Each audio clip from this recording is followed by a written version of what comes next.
महाराष्ट्र सरकार में मंत्री नीतीश राणे अक्सर अपने बयानों को लेकर चर्चा में बने रहते हैं। अब नीतीश राणे ने एक और बड़ा बयान दिया है। उनके मुताबिक मुंबई में रहने वाले रोहिंग्या और बांग्लादेशियों को वापस जाना होगा और उनके लिए 15 जनवरी की तारीख एक डेडलाइन है।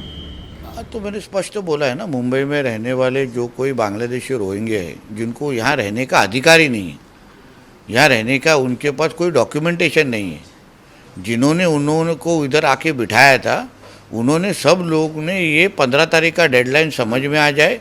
पर जब भी हमारे आई लव महादेव वाला महापौर उधर बैठेगा तो भी एक भी बांग्लादेशी और रोहिंग्या को, मुसलमानों को हम लोग इस मुंबई में रखेंगे नहीं। कार्रवाई होगी मत तो उनको मुंबई छोड़नी पड़ेगी। मुंबई ये उनकी जगह नहीं है। जहाँ से वो इलीगली तरीके से यहाँ आए हैं वहाँ पे उनको वापस जाना पड़ेगा। नीतीश राणे के इस बयान पर सियासत गर्म है। विपक्ष नीतीश पर हमलावर है। हाँ, देखिए, ये जिस तरीके का रानी जी का बयान है, मुझे लगता है कि वोट जिहाद और ये सब लफ्ज़ ज़रूर दिए जा रहे हैं, लेकिन इन सारी कामों को बहुत बखूबी तरीके से भारतीय जनता पार्टी करवा रही है।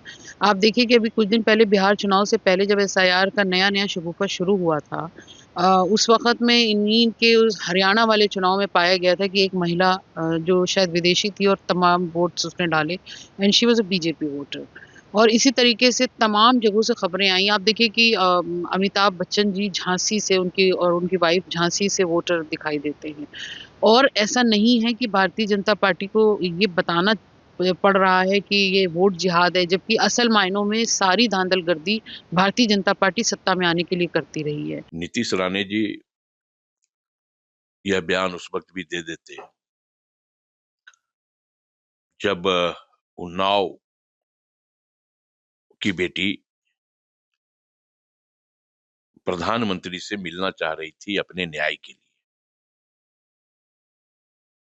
प्रधानमंत्री के पास समय नहीं था।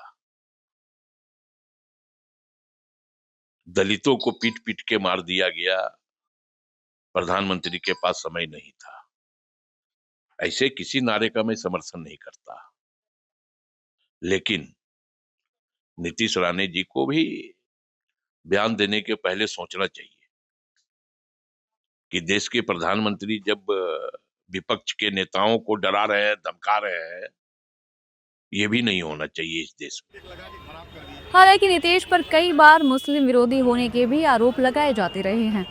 दरअसल महाराष्ट्र में बीएमसी समेत 29 महानगर पालिकाओं के चुनाव की तैयारियां चल रही हैं। 15 जनवरी को वोटिंग होनी है और वोटों की गिनती 16 जनवरी को होगी। लेकिन नीतीश राणे के इस चेतावनी ने चुनावी माहौल को गर्म कर दिया है।